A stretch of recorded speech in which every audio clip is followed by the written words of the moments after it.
Vous savez, j'ai tellement de choses à dire sur le pavillon, sur ces grandes phases de construction, que je ne ferai pas,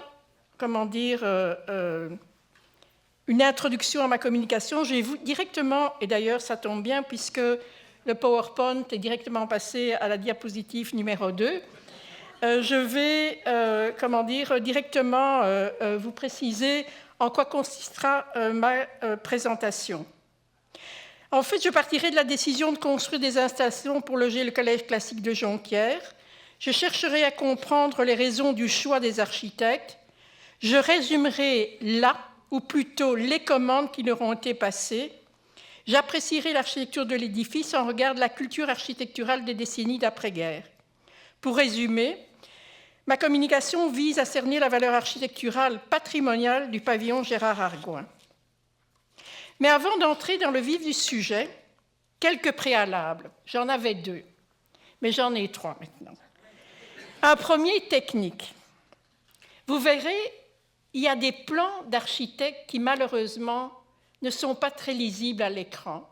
En fait, ce sont des plans que j'ai commandés aux archives et qui, finalement, quand je regardais sur un écran, ça sortait bien, mais malheureusement, ils seront très pâles, projetés en grand.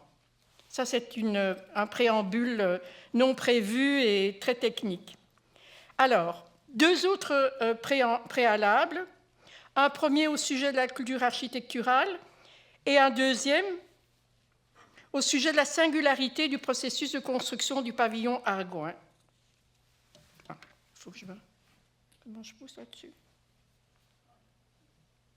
On ne m'a pas donné le mode d'emploi.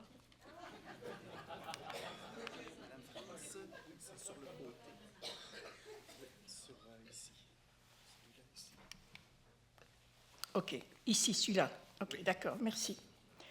Alors, comme tout artiste, l'architecte partage avec ses semblables une culture particulière, propre à sa pratique et à son époque, et dont les fondements sont largement issus de sa formation. Par ailleurs, si l'innovation est une valeur cardinale de la modernité en général, et de la modernité architecturale en particulier, rares sont les projets d'architecture qui sont sans précédent, sans modèle. Et ces modèles sont au cœur de la culture architecturale. Dans la culture classique, celle qui a prévalu au Québec jusqu'à l'entre-deux-guerres, les modèles appartiennent au passé, à l'histoire. Ils étaient choisis parmi les monuments de l'Antiquité gréco-romaine et de la Renaissance. La particularité de la culture architecturale moderniste, c'est d'avoir renouvelé, élargi et actualisé l'horizon de référence des architectes. Dans la culture architecturale moderniste, prévalent les précédents offerts par l'architecture contemporaine la plus novatrice. Ces réalisations sont mises de l'avant par la critique et diffusées par la presse spécialisée. Les architectes les découvrent concrètement lors de visites et de voyages. Ajoutons que les modèles peuvent être aussi empruntés à d'autres mondes que celui de l'architecture savante. J'aurai l'occasion de donner un exemple plus loin. Par ailleurs, d'emblée, je voudrais faire un constat. Noter la singularité du processus de construction du pavillon Arguin en comparaison de projets contemporains semblables. Certes, les campus intercommunautaires de Saint-Augustin, tout comme celui du Scholastica central de Montréal, futur cégep Marie-Victorin, sont des initiatives collectives d'une bien plus grande envergure. Plusieurs communautés religieuses enseignantes se sont regroupées pour les construire. Néanmoins, ils sont érigés d'un seul élan, alors que le pavillon Arguin est bâti par à-coups, et en fonction des fonds disponibles, notamment des extras du gouvernement, et sous la pression incessante de l'augmentation du nombre d'étudiants. De plus, ça c'est vraiment étonnant et très déstabilisant pour un chercheur, la réalisation successive des ailes du Collège de Jonquière entraîne la rénovation intérieure de celles précédemment bâties. En fait, nous pouvons reconnaître 2 grandes phases dans la construction du pavillon Arguin. Une première qui se déroule en 4 étapes entre 1955 et 1962 et dont le maître d'œuvre est l'architecte Paul-Marie Côté, une seconde qui s'amorce en 1963, alors que l'agence Singelet et Tremblay rejoint celle de Desgagnés-Côté. Cette dernière consiste principalement en la réalisation de la section dans laquelle nous nous trouvons et dont le concepteur est l'architecte Evan Singelet. Le projet de construire un édifice pour abriter les activités du futur collège classique de Jonquière date d'avant la fondation officielle de l'institution en juin 1955. Il précède l'implication des Oblats au printemps 1955, le comité des laïcs qui est à son origine, ayant obtenu la ville de Jonquière qu'elle procure un terrain pour l'externat classique. Lors de la conférence de presse que les prêtres donnent en août 1955, ils annoncent que la construction est prévue pour l'an prochain, que les travaux devraient commencer dès le printemps et que le budget de construction dépasse le million. En septembre 1955, le choix de l'architecte se porte sur Paul-Marie Côté. Selon le père Asselin, le recteur du collège, auteur d'une histoire du cégep de Jonquière, il est choisi car, je le cite, il est jeune, il a déjà fait ses preuves et qu'il semble présenter toutes les qualités requises pour exécuter le travail. Fermez les guillemets. Né en 1921 à Chicoutimi, Paul-Marie Côté appartient à la génération des architectes formés au lendemain de la Deuxième Guerre mondiale dans l'une des deux écoles d'architecture du Québec. En 1945, à 24 ans, il amorce ses études d'architecture à l'École Beaux-Arts de Montréal, qui n'est pas l'établissement le plus progressiste.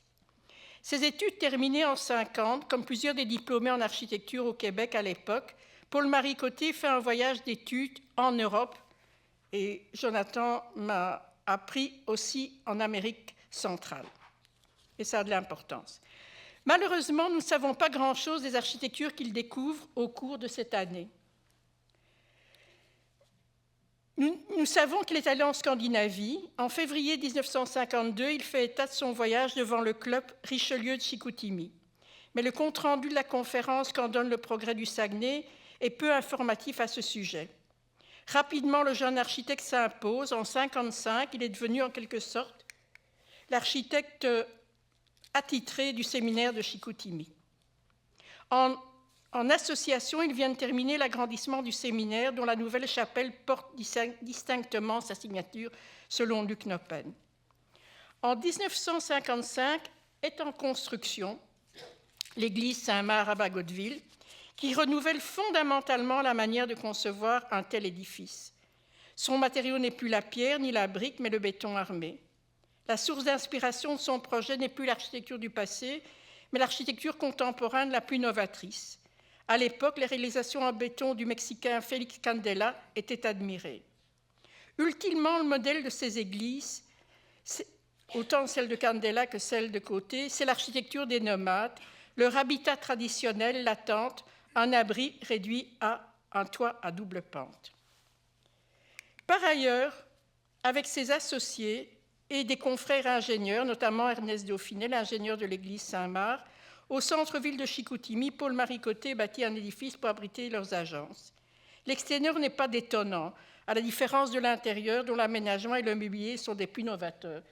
D'ailleurs, l'escalier qui menait à l'étage est très semblable à l'escalier qu'on trouve dans les appartements de l'unité d'habitation de Marseille.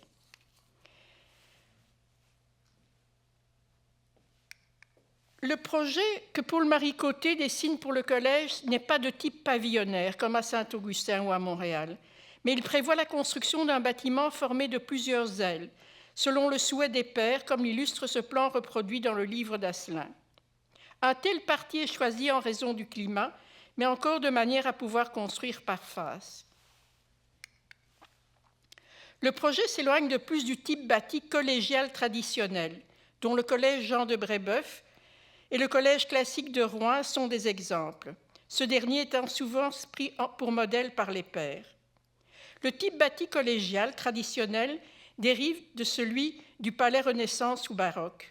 Il consiste en une grande barre symétrique, linéaire, voire en forme de U.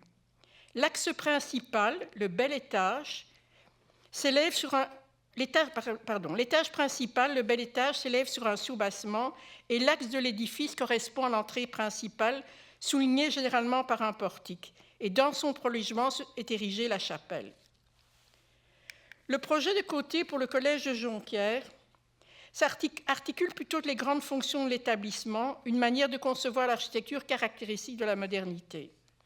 L'administration et la bibliothèque sont localisées dans le corps central et les ailes qui le complètent, en bordure de la rue Saint-Hubert, logent une salle de concert et la résidence des pairs et à l'arrière les locaux d'enseignement reliés par la piscine. La bibliothèque et la salle de concert répondaient à la volonté des Oblats d'ouvrir le collège à la population. Une perspective du projet est diffusée par la presse fin décembre 1955. Une première série de plans d'exécution date d'avril 1956. Il montre qu'au cœur du bâtiment se trouve un foyer.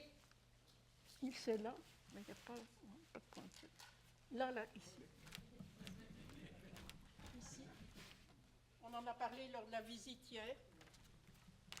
Donc, il montre qu'au cœur du bâtiment se trouve un foyer d'une double hauteur dans lequel prend son départ un escalier monumental et que dans l'aile des classes, celle-ci entoure un gymnase. La construction du collège débute par cette aile qui est en service en janvier 1957. J'ai beaucoup aimé la photo qui paraît dans le journal et qui montre au premier plan Lucien Bouchard. Vient ensuite celle du corps central, dont les plans d'ensemble révisés datent de juillet 1957. À noter que l'auditorium est devenu une chapelle. Pendant longtemps, je me suis demandé si elle avait été construite. J'en ai discuté avec plusieurs personnes. Quelqu'un m'a dit hier qu'elle avait existé. La cafétéria est installée au sous-sol et l'étage est consacré aux chambres des pairs, alors que ça devait être l'étage de la bibliothèque. En mai 1959, il est résolu de construire l'aile résidentielle des pairs. L'architecte Paul-Marie Cossé dessine un plan courbe plutôt que rectiligne. La nouvelle aile comprend un hall d'entrée digne de ce nom qui fait la jonction avec le corps central. En mai 60, la nouvelle construction est inaugurée. Mais depuis la mise en service de l'aile des classes en janvier 1957, la population étudiante a presque doublé. De plus, les locaux d'enseignement situés au sous-sol de l'aile 600 sont déclarés insalubres par la ville. Aussi, il faut envisager un nouvel agrandissement. Dans l'urgence, les architectes et les ingénieurs proposent d'ajouter un étage de classe. Cet étage est livré dès janvier 1962. En 1963, l'équipe s'élargit. À l'agence des Gagné-Côté s'ajoute celle de Saint-Gelais et Tremblay. Fernand Tremblay a le même âge que Paul-Marie Côté. En 1963, ils ont 42 ans. Evan Saint-Gelais est plus jeune, il a 35 ans. Saint-Gelais et Tremblay sont diplômés en architecture avec les plus hautes distinctions de l'École des Beaux-Arts de Montréal. Si dans les premières années d'après-guerre, la section d'architecture des Beaux-Arts a amorcé un renouvellement, c'est cependant au début des années 50 que surviennent des transformations plus significatives. Insatisfaits de l'encadrement professoral, les étudiants font grève et se plaignent auprès du secrétariat de la province dont relève l'institution. Dans la foulée, les vieux professeurs quittent et des nouveaux sont engagés, notamment le jeune architecte français André Bloin, formé auprès d'une grande figure de l'architecture moderne, Auguste Perret, et admirateur de Le Corbusier. Sous le mentorat de Bloin, Saint-Gelais et Tremblay élaborent leur projet de thèse. Si après ses études, Tremblay travaille quelque temps avec André Bloin, Saint-Gelais revient au Saguenay.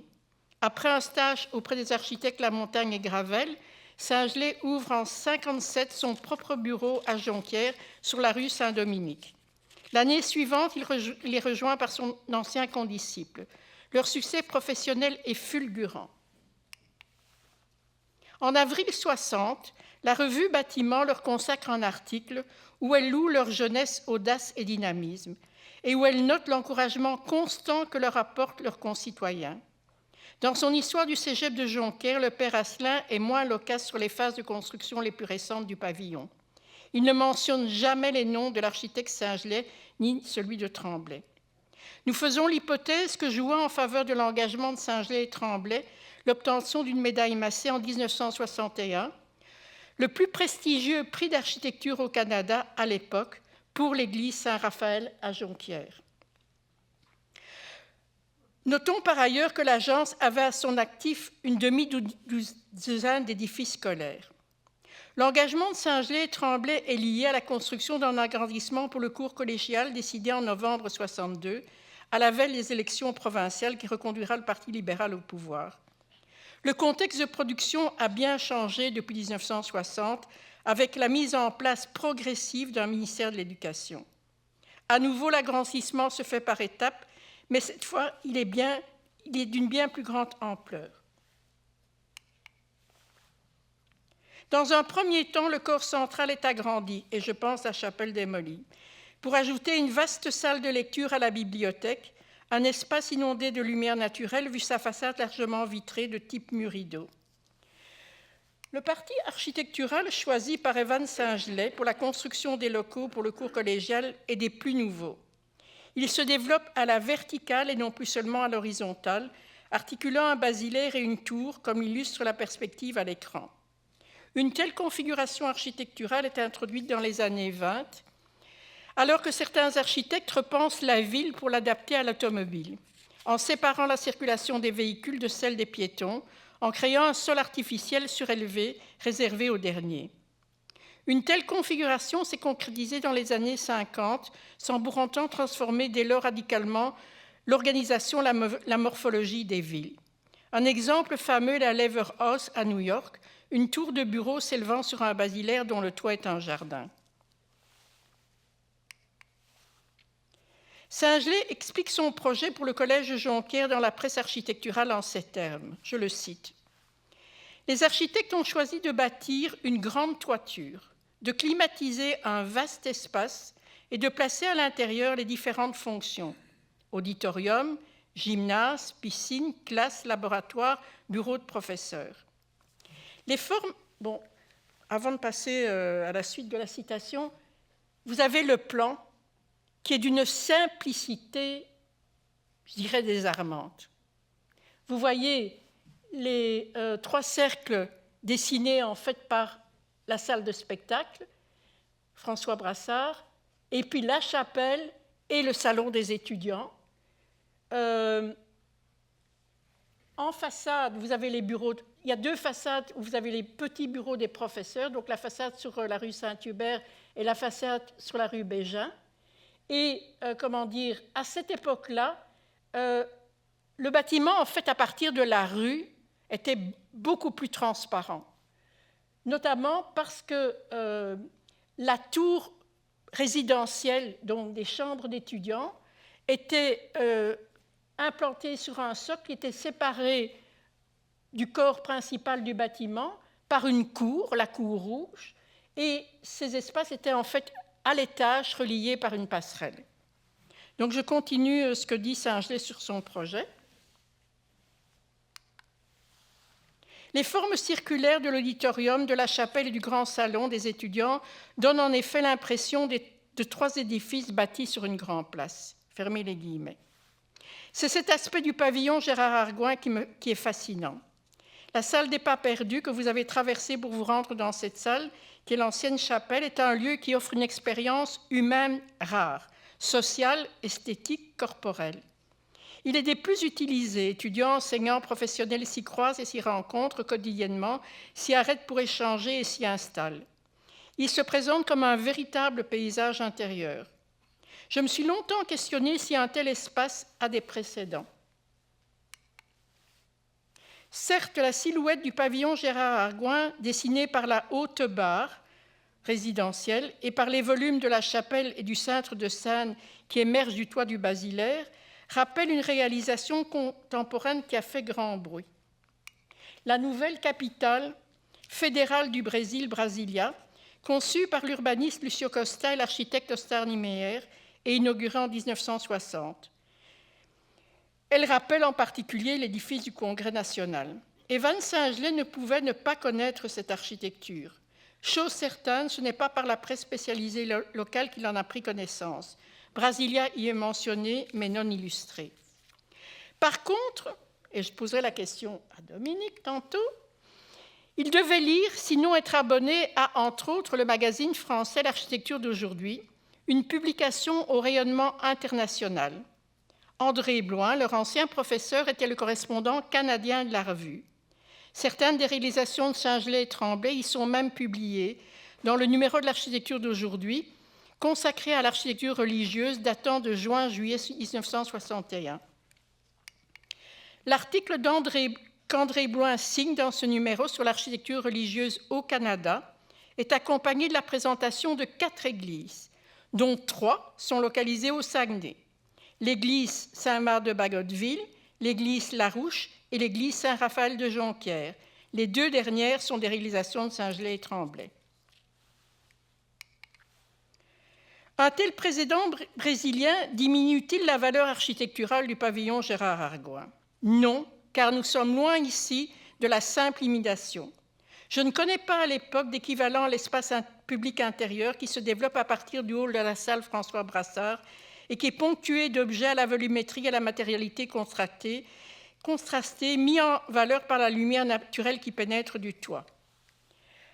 À mon souvenir, parce que j'ai été plusieurs fois au Brésil, les intérieurs des édifices conçus par Niemeyer offrent plutôt de vastes espaces vides, où la rampe ou l'escalier est l'événement architectural. Certes, nous pouvons voir des similitudes entre la salle des parts perdues du cégep de Jonquière et le foyer de la grande salle du comité central du siège du Parti communiste à Paris, conçu par Niemeyer. Tous deux présentent un espace contenu proche du corps, mais l'immeuble parisien date de la fin des années 60, donc après l'inauguration de ce pavillon-ci. Pour conclure, le pavillon Gérard Argoin est d'une grande valeur architecturale patrimoniale, ayant été conçu par des architectes parmi les plus talentueux et les plus prolifiques de leur génération. Au cours de sa courte carrière, il est mort à 48 ans, Paul-Marie Cottet a dessiné un nombre impressionnant de projets, dont plusieurs sont très novateurs. On l'a vu dans la présentation de Jonathan. Les réalisations de Saint-Gelais et Tremblay au Saguenay-Lac-Saint-Jean augurent d'une œuvre qui n'est pas toujours appréciée à sa juste valeur. Je pense à l'édifice Jean Talon, le bunker, sur la colline parlementaire à Québec, que je dois être une des seules personnes à aimer. La partie la plus récente du pavillon Gérard Argoin est d'une grande originalité, bien que Evan Saint-Gelais se méfiait de l'originalité. Il n'a pas beaucoup écrit, mais dans un texte qu'il a écrit, il critique l'originalité de certaines églises au Québec à l'époque, et il dit que dans un projet, tout doit avoir une raison. Sa tour est un élément important dans le paysage de la région. Ses intérieurs, non seulement son grand hall, mais encore l'aile du gymnase et de la piscine qu'entourent des bureaux et des locaux d'enseignement, offrent des espaces d'une grande qualité et dont la configuration, la matérialité et les détails sont des plus caractéristiques de la modernité architecturale. La valeur patrimoniale du pavillon Gérard Argoin mérite reconnaissance et l'édifice de toute notre attention et de tous nos soins afin qu'il conserve ses éléments authentiques, voire retrouve certaines de ses qualités disparues. Je vous remercie de votre attention. Amen.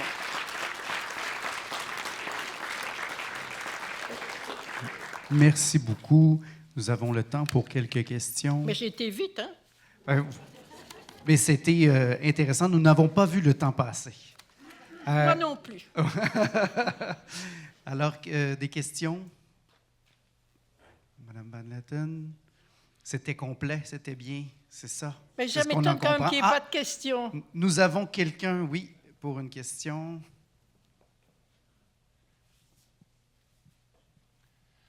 Dominique Aymon, du Cégep de Jonquière. J'aimerais savoir, quand vous dites qu'il y a des éléments disparus qui mériteraient d'être retrouvés, vous pensez à quoi, entre autres? Oh, monsieur, je préfère... Vous savez, je vais juste prendre un exemple. Donc, comme je l'ai dit ce matin, je suis venue dans la région plusieurs fois pour découvrir, visiter l'architecture moderne. Alors, quand j'ai eu la chance de pouvoir publier, grâce à la Commission des biens culturels du Québec, un livre sur le patrimoine moderne, je suis revenue, visiter le pavillon. Et par la suite, j'ai fait un tour du Québec, là, parce que je ne voulais pas mettre dans le livre des choses. En fait, le livre, il est composé de 3 parties. Une première partie, il date, 2012. La première partie, mais il est toujours disponible. La première partie, il est très beau aussi. Bon, je vous l'apporterai tantôt. La première partie, c'est en fait comme une histoire de l'émergence du patrimoine moderne.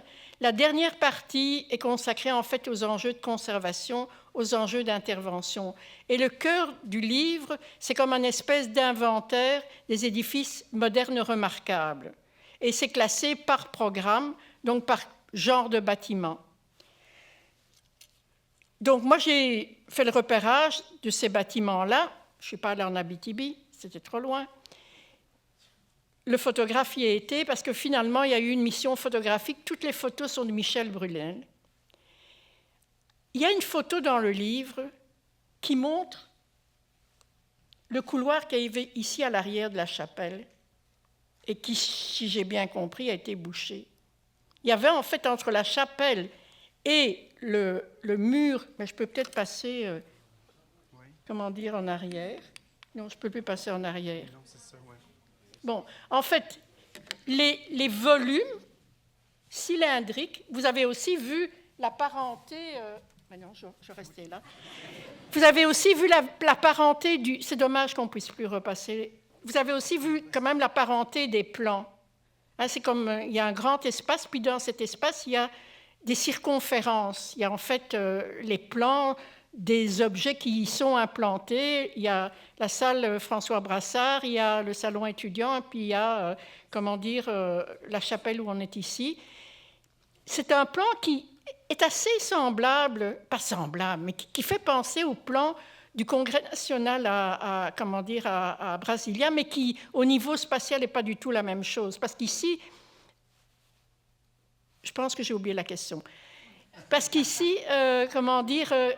vraiment, l'espace est occupé par des objets architecturaux qui ont une présence tellement forte et qui viennent nous interpeller. D'une part, il y a le salon étudiant qui prête parce que c'était un enclos au départ, je me rappelle la question, qui se prête en fait à se réunir. Et puis, tous ces autres espaces sont très fluides. Et d'après moi, et j'ai parlé à des personnes hier lors de la visite, suscite l'échange, suscite la rencontre. Et on aura l'occasion d'en parler avec Dominique Saint-Gelais. Je pense que c'est une des choses qu'on retrouve beaucoup dans les projets d'Evan Saint-Gelais. Alors, qu'est-ce qui a changé? J'ai donné l'exemple là. Et ce n'est pas le seul bâtiment au Saguenay-Lac-Saint-Jean, parce que quand j'ai fait mon tour à la fin des années 90, c'était une des choses qui m'avait, étonnée, pour ne pas utiliser un autre terme, c'est l'utilisation de la tôle pour enrober le béton. C'est sûr que dans les années 90 la connaissance... le béton, pour les architectes, c'est un merveilleux matériau. Est-ce que c'est encore vrai aujourd'hui? Je le crois. Bien que écologiquement, il ne soit pas très intéressant, mais je pense qu'on va faire des progrès. C'est un matériau tellement malléable, c'est une pâte. On parle du béton comme de la pierre liquide. On peut lui donner... Quand vous avez de l'acier, quand vous avez du bois, c'est des matériaux qui ont une direction, une orientation. Le béton, c'est comme la pâte à pâte. On peut lui donner n'importe quelle forme et en plus, on peut jouer sur sa texture, non seulement par les agrégats qu'on y ajoute, sur sa couleur, sur sa surface. Donc, c'est un matériau qui offrait une possibilité d'expression absolument formidable. C'est sûr qu'il y a eu beaucoup dans le monde du patrimoine moderne, au sein de Docomomo, mais aussi au sein du Getty Conservation Institute, qui est une grande institution qui est une... en fait, au Getty Conservation Institute, il y a une initiative qui est dédiée à la conservation du moderne. Et donc, dans tous ces milieux-là, depuis une trentaine d'années, on réfléchit comment on répare le béton, comment on l'entretient, comment on le protège, afin de garder ses qualités architecturales. C'est sûr que années 80, années 90, ce savoir n'existait pas. Et donc, disons que c'est des choses comme ça qui, je trouve, qu'il est dommage qu'on ait perdu. Il y a certaines choses, autrement, on va en parler cet après-midi, je vais m'arrêter là. Merci. Est-ce qu'il y a un autre, on a le temps peut-être pour une dernière question, madame? Merci. Bonjour, François-Xavier Caron, architecte en conservation chez DFS Architecture à Montréal. Le cégep va continuer à évoluer dans le futur, son bâtiment à se transformer. Quels sont les éléments caractéristiques, à votre sens, qui doivent perdurer, qui doivent résister au changement? Et moi, je pense que c'est ceux qui sont... La priorité, c'est ceux qui sont encore authentiques. La salle François Bassard et son hall, pour moi, ce sont les éléments les plus authentiques. Et l'élément majeur pour moi, c'est la salle des pas perdus avec ses objets. Et il y a encore bien des éléments. Il y a aussi, on a toujours tendance à comment dire, moi j'ai toujours tendance à un peu oublier l'aile du gymnase et l'aile, comment dire, de la piscine, mais il y a encore les couloirs, il y a encore des très beaux morceaux authentiques. Et cette aile-là est encore assez intéressante aussi. Mais c'est ça, mais bon, voilà. Il y a encore beaucoup de choses authentiques, il y a encore beaucoup, de caractéristiques de l'architecture originale. Et il y a certaines choses il y a certaines choses où on est parti pour des années, mais il y a certaines choses, je pense, qu'on pourrait réfléchir à redresser, parce que vraiment, c'est fondamental. Vous savez, souvent, je me demande, est-ce que c'est de la nostalgie? Patrimoine, c'est toujours un peu de la nostalgie. Mais comment ça se fait que quand on a une toile de peintre, quand on a un bordua, on en prend autant de soin? Comment ça se fait quand on a des grandes œuvres architecturales? Une fois qu'elles ont été construites, on oublie que c'est des œuvres. Alors, merci énormément, Madame